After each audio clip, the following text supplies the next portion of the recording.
Lagos never truly sleeps. Neither does Amaka Eze. By 8 p.m., the emergency room at St. David's Hospital buzzed with the kind of tension only the night shift knew: ambulance sirens, faint cries, and the rustle of scrubs cutting through chaos. Amaka, 32, moved swiftly past the double doors, tying her black hair into a bun, dark circles blooming beneath her eyes like badges of survival.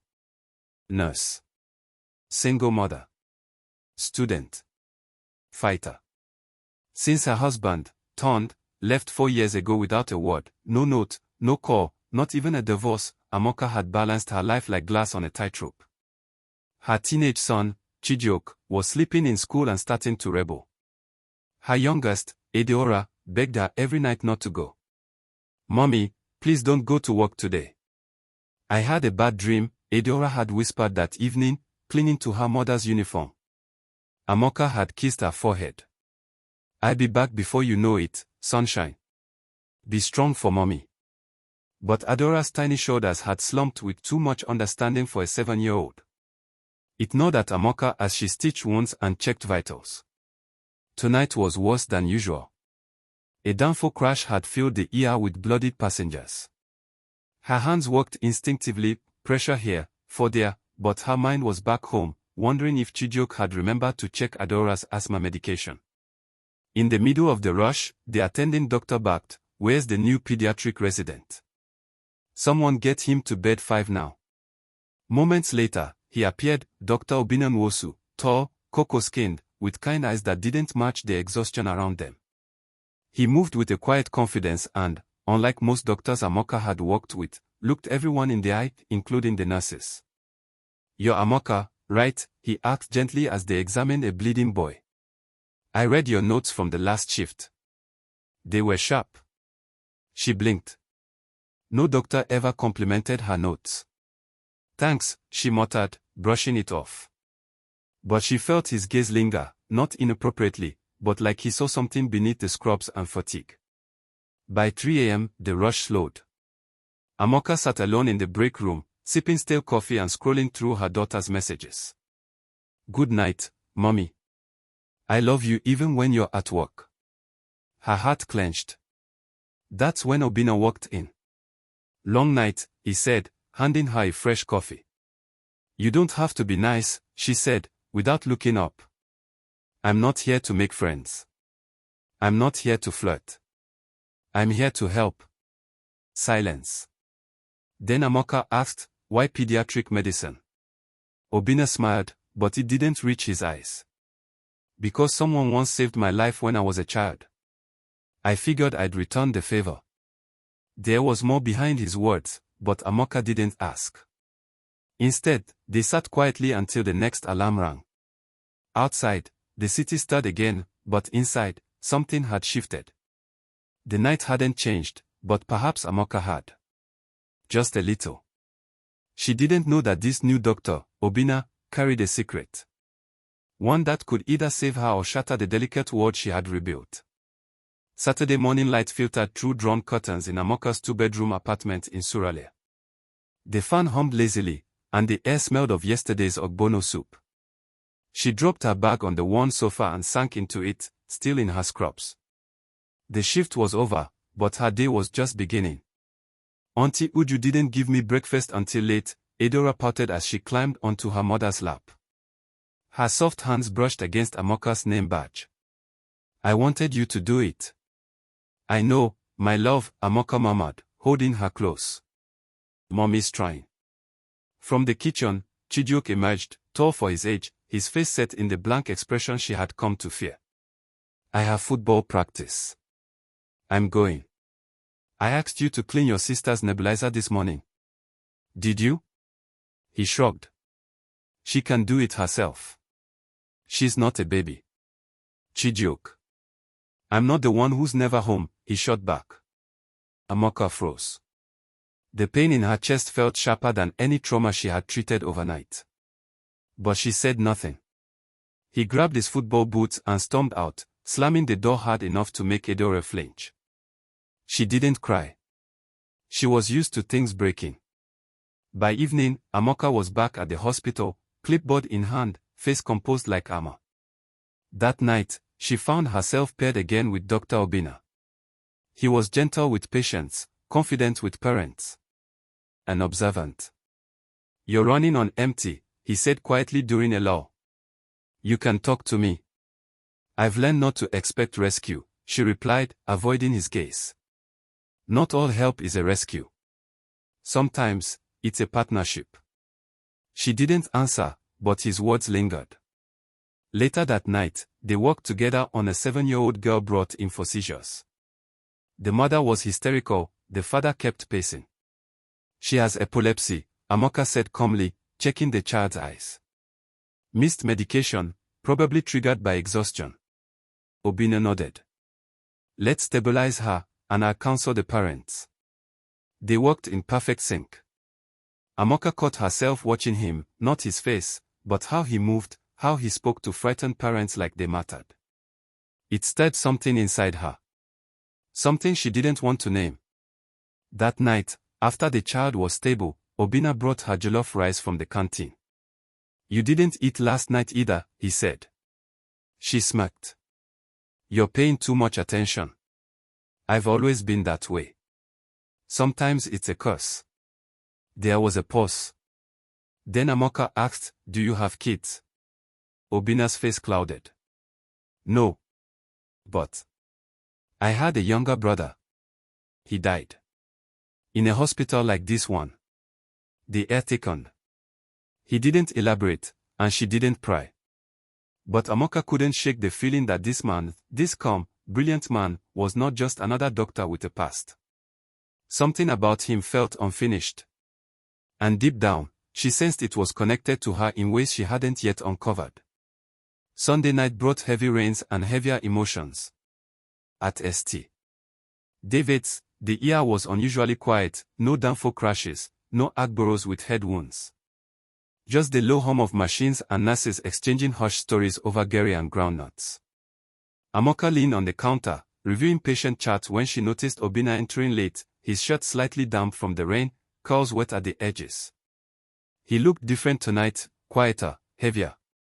"Rough day?" she asked without looking up. "You could say that." She caught a strange tension in his voice. They were assigned together again, this time to the neonatal section for overflow support.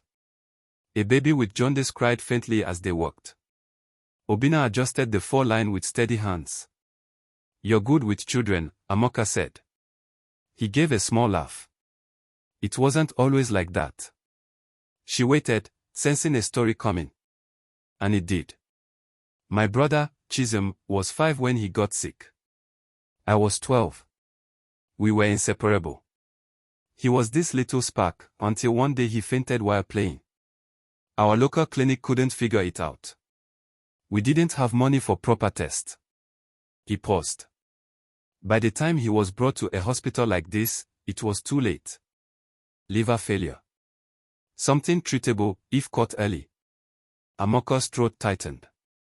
"That's why I chose this life," Obinna said softly. "So no mother would have to carry their child into a hospital too late." She blinked away the sting in her eyes. "I'm sorry." They finished the round in silence. But the weight of his story sat between them like a shared scar. Later that night, during a break, he surprised her. "I saw your son today," he said. Amaka's eyes snapped up. "Where?" "He was hanging around the hospital gate. Arguing with 2 boys I've seen here before, street kids. I think they were trying to pull him into something." A cold fear rushed through her. "You're sure it was Chijioke?" "Wore a black hoodie. Scar above his right brow." She nodded slowly. "I intervened before it escalated." "He didn't see me." Amaka's heart pounded.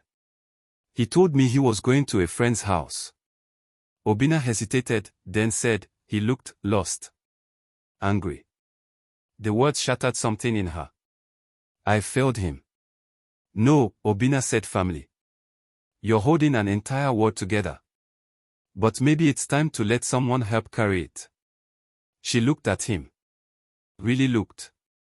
And for the first time in years, she wanted to trust someone. But just as she began to lean in, just as the walls began to lower, her phone buzzed. A message from an unknown number. Hello Amaka. It's stunned. I'm back in Lagos. We need to talk. It's about the children. Her blood ran cold. The man who had disappeared like fog was back. And nothing would be the same again. Amaka stared at the message as if it might vanish. The name turned on her screen felt like a slap from the past she had spent 4 years trying to bury beneath night shifts, school fees, and the soft laughter of Edora. She didn't reply. That night, at the hospital, her hands trembled. She botched the blood draw. A colleague noticed and offered to step in, but Amaka waved her off. Obinna, perceptive as ever, pulled her aside during their rounds. Something's wrong. It's nothing, she lied. He waited. She finally exhaled. Ton messaged me. Dear father. She nodded. He says he's back. Obinna's eyes narrowed. What does he want? I don't know. Closure. Custody. I haven't seen him since he walked out. Obinna leaned on the wall beside her, arms folded. What are you going to do? I don't know, she said again. She thought about Chijioke, whose anger had begun to make sense. The boy missed a father he wouldn't speak of.